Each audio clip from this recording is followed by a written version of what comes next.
5 futbolchi qashshoqlikda o'sdi va borini futbol uchun tikdi. E'tibor bering. Birinchi futbolchi ko'chalarni tozalashdan dunyoning eng boy futbolchisi bo'ldi. 5-o'rin Viktor Osimhen. U Nigeriyaning Lagos shahrida tug'ilgan va suv sotib kun kechirgan. Pul va qulayliklar yo'q edi, faqat bir orzu, professional futbolchi bo'lish. Bugun u Yevropada porladi va butun millat umidini ko'tarib yuribdi. 4-o'rin Luka Modric.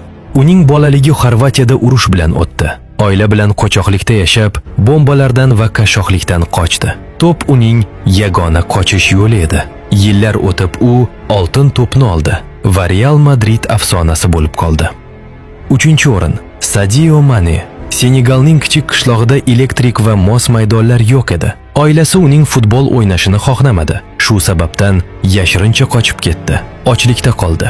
Ko'chada uxlab, bugun yurtda maktablar va kasalxonalar qurmoqda. 2-o'rin Neymar. U Braziliyada qashshoqlikda tug'ilgan, jasur onasi tomonidan boqilgan, yalang oyoq futbol o'ynardi. Kam baholangan va tanqid qilingan. Ammo driblinglarni san'atga aylantirib, dunyoda mashhur bo'ldi va birinchi o'rinda tarixdagi eng buyuklardan biri. Portugaliyada tug'ilgan, ovqat uchun ko'chalarni tozalagan, bugun dunyoning eng boy futbolchisi. Kim ekanini bilasizmi? Izohlarda yozib qoldiring.